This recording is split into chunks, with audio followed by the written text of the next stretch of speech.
마음이 있는 곳에 나의 마음이 있기를 원해요.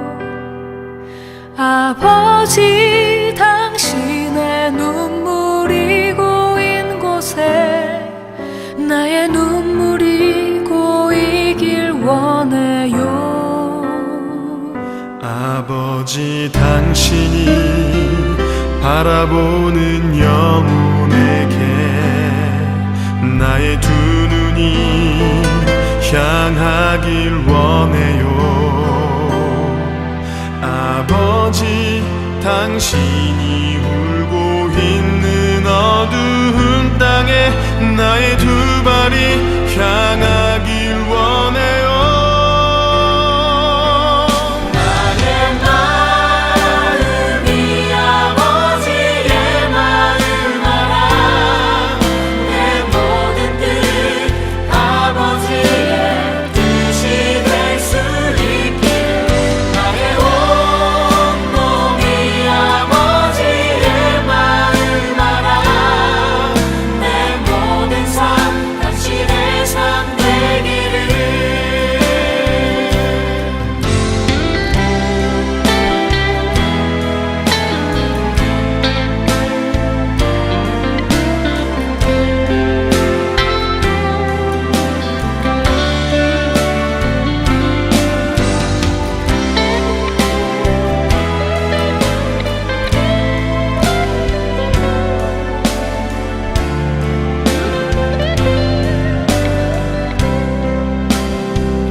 아버지, 당신의 마음이 있는 곳에 나의 마음이 있기를 원해요.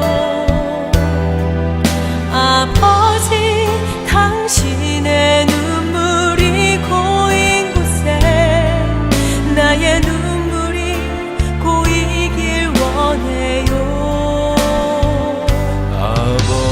당신이 바라보는 영혼에게 나의 두 눈이 향하길 원해요. 아버지, 당신이 울고 있는 어두운 땅에 나의 두 발이 향하길 원해요.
당신의 삶 되기를.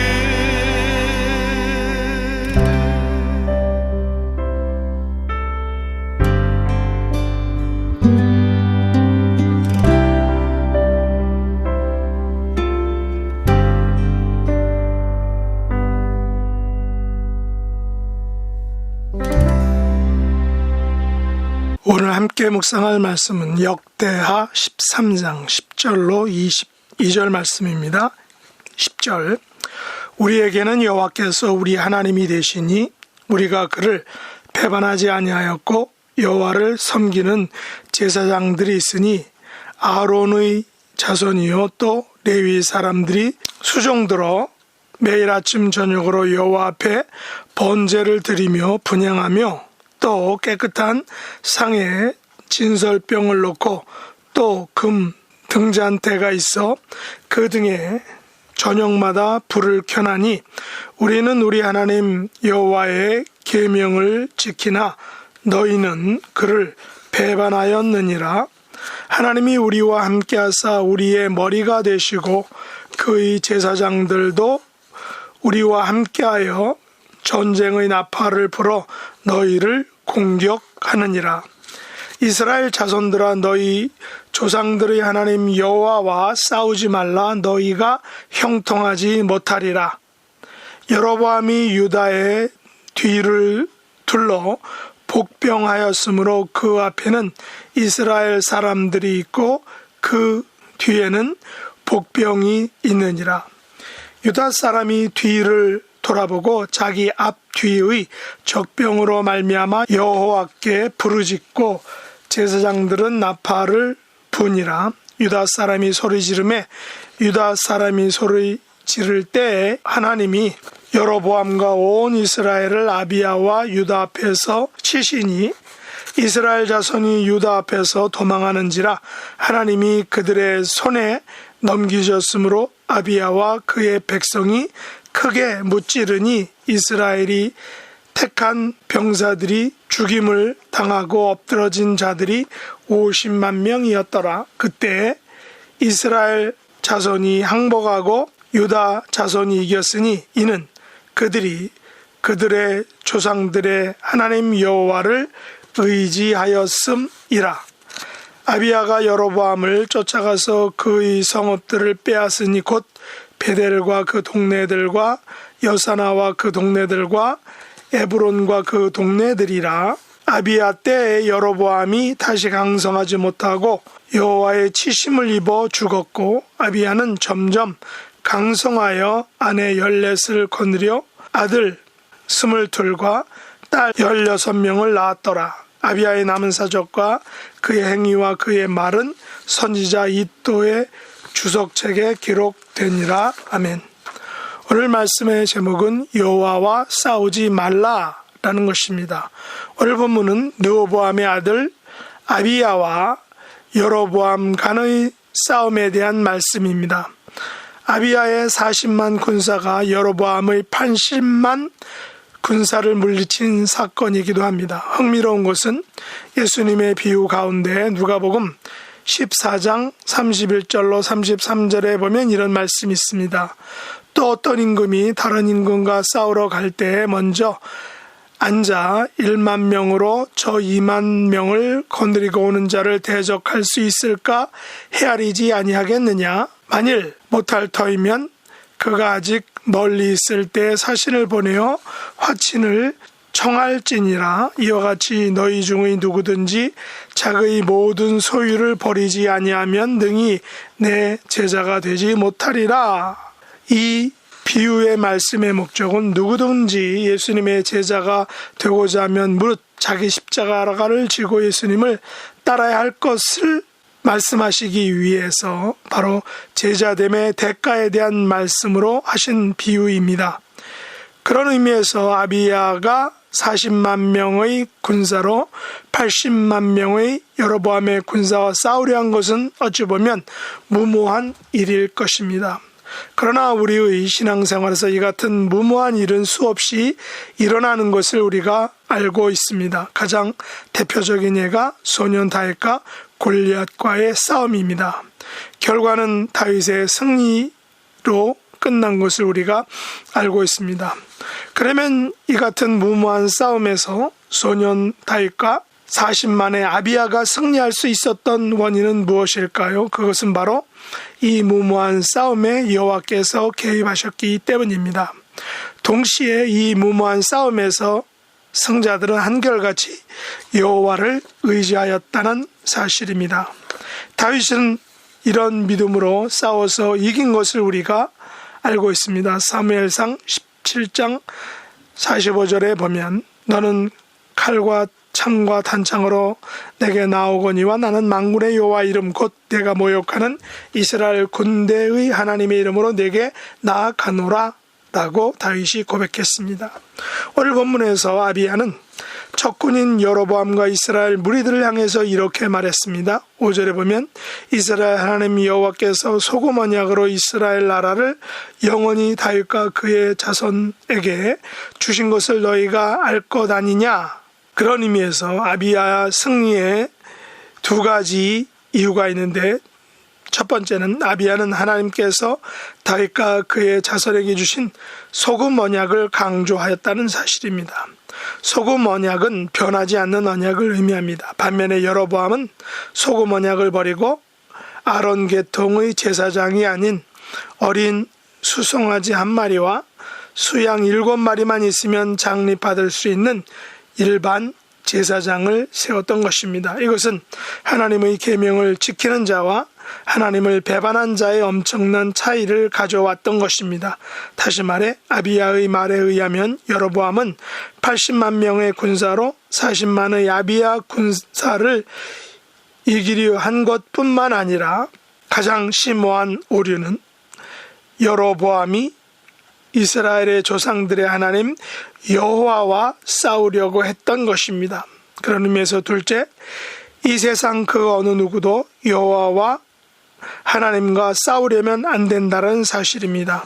12절에 보면 아비야는 여호와와 싸우는 것을 형통하지 못하는 지름길이라고 분명히 말하고 있습니다. 아무리 여로보암이 아비야의 군대를 향하여 앞과 뒤로 복병을 세웠지만 유다 사람들은 앞뒤의 복병을 보고 여호와께 부르짖고 제사장들이 나팔을 불자 여호와께서 여로보암과 온 이스라엘 군대를 치셨다라는 사실입니다. 그 결과 여로보암의 80만 군사 중에 50만 명이 죽임을 당하게 되었습니다.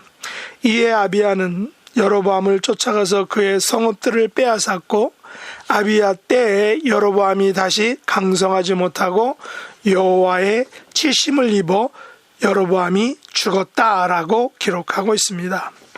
아비야는 점점 강성하여 아내 14명을 통하여 아들 22명과 그리고 딸 16명을 낳았다라고 오늘 본문이 기록하고 있습니다.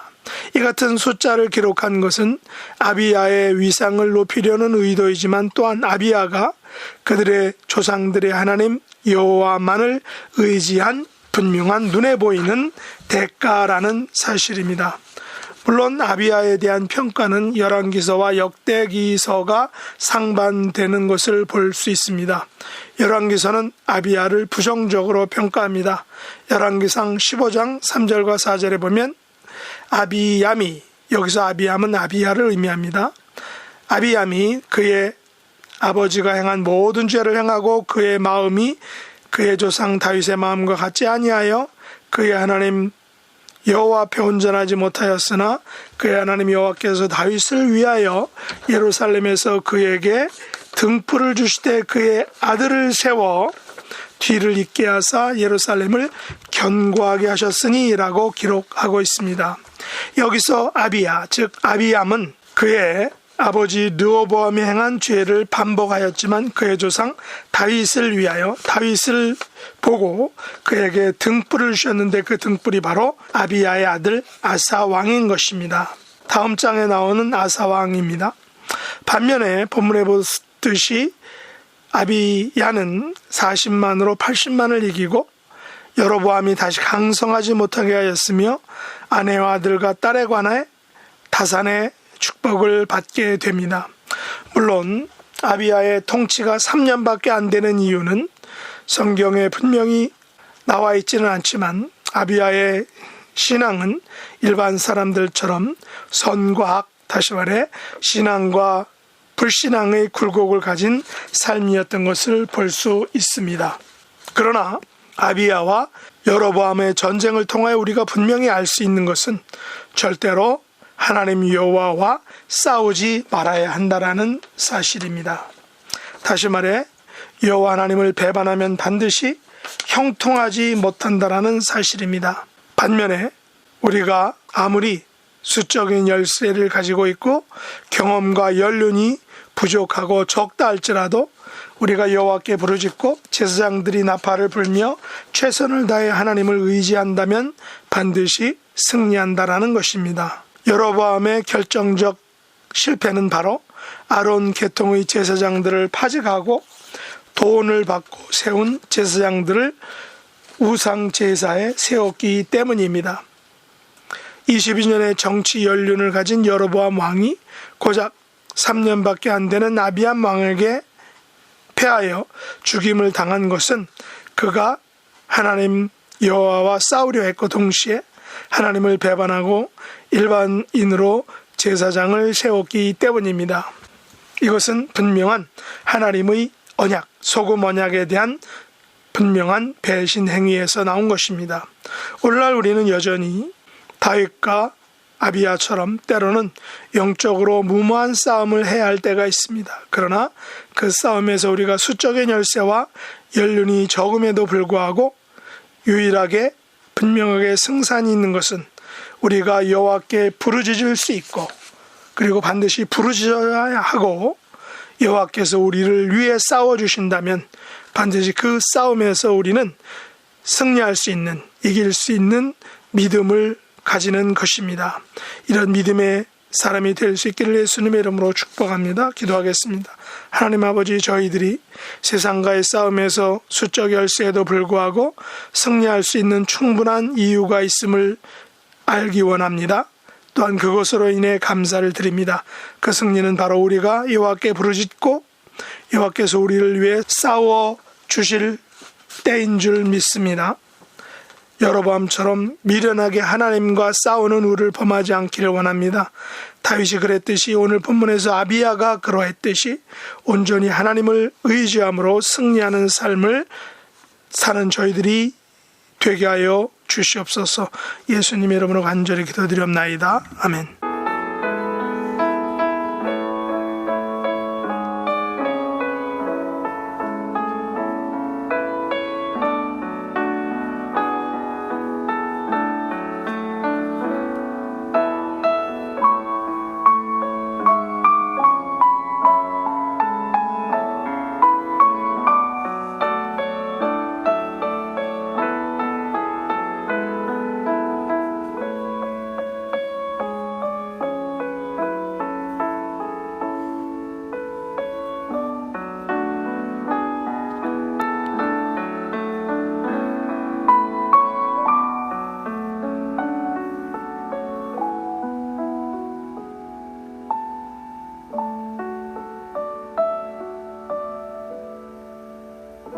하늘에 계신 우리 아버지여, 이름이 거룩히 여김을 받으시오며 나라에 임하옵시며 뜻이 하늘에서 이룬 것 같이 땅에서도 이루어지이다. 오늘날 우리에게 일용할 양식을 주옵시고 우리가 우리에게 죄 지은 자를 사하여 준 것 같이 우리 죄를 사하여 주옵시고 우리를 시험에 들게 하지 마옵시고 다만 악에서 구하옵소서. 대개 나라와 권세와 영광이 아버지께 영원히 싸움나이다. 아멘.